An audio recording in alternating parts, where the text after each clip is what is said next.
In this video I'll be doing 4-link. I started by mocking it up with PVC electrical conduit.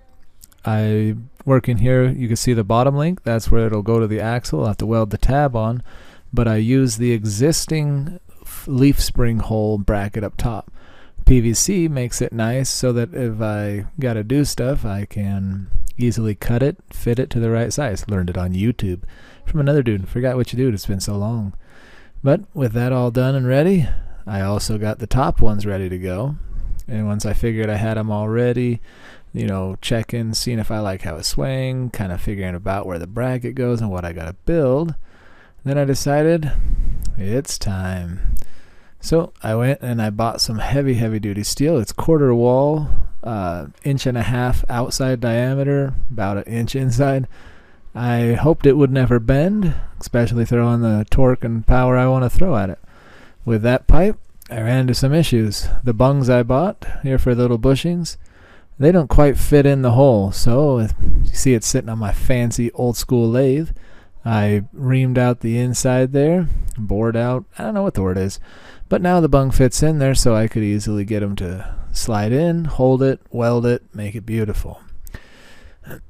With it all beautiful, I said I don't trust my own welding, so I drilled 4 holes through it. These little pocket welds, or I forget what they're called, these welds, they'll add extra support as I weld the bead and each hole. That way I have spot welds at every place I can possibly get, and I melted the crap out of it. My welding skills, like I said, are not very good, but I welded and they're looking good. And then I watched another YouTube video that sticks bolts through to get them to be the exact same length, which helps making sure that your angles and stuff all go good. With the bottom ones all welded up, I got new brackets because I screwed up 100,000 times, and I've got my things there. This is me explaining that I angled the axle to the flywheel of the engine, but my brackets are all in and good. Now I'm excited about that.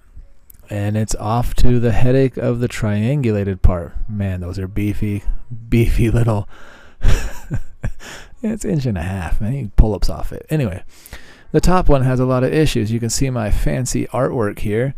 This axle is actually 1.5 inches offset to one side from the factory, and when I ordered my axle, the guy knew what he was doing because he's amazing, and he gave me the axle offset. So this side I'm offsetting 1 inch so that my bolts will come out of the dang bracket.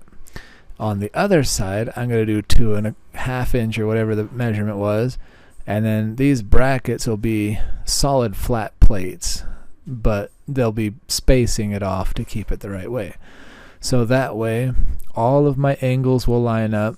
I'll brace these things like crazy because of all the forces that can hit them, and I'll make sure it all works. And it'll look something like this. So I laid it out on the table. On this side, I laid it out to where it's the 2-inch gap or whatever it was. And on the other side, I laid it out to where it was 1-inch gap. And what I was able to do is get these measurements on how far apart they'd be, and 10 inches, in case you can't read. And then once I had all these measurements and angles, I started building the brackets. Cut them out on my CNC machine so that all my angles were good. And then I took the brackets and I said, cool, this looks good. It fits the table. I need to get these things now and mount it on there. So I drilled some holes in the brackets so that I could clamp it and set it up underneath the car. Now that I'm up underneath the car, you can see how the C-clamps came in handy to hold things with a hole through, and that holds it up there and lets me set it up on the axle. Like I said, am an idiot. You cannot have your axle brackets at an angle, but you'll see me just keep going because I'm never done this. So with the axle mounted like this, it looks amazing. I'm super excited.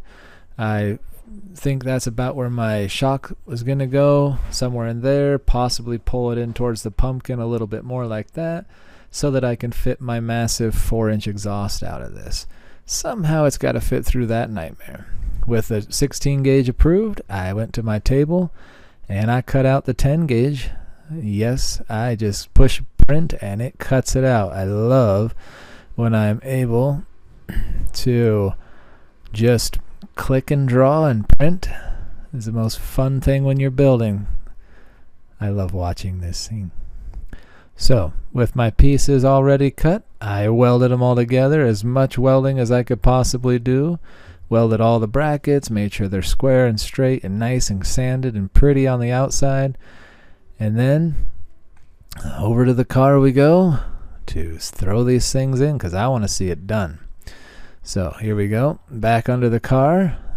You can see the bracket. Yeah, they're a lot longer now, and yeah, I learned the hard way. Had to grind on a brand new axle. But now, look at that thing slide up and down. So after testing its ability to go up and down and around and whatnot, I was able to then smile after a few days of working and figuring out all my angles and thinking I never used trigonometry or any of the triangular stuff in my life. Well, guess what? I did. And here's the proof. But proof is there. Axle housing is mounted, but you'll notice there's no pumpkin. It looks really pretty. Time to build an axle.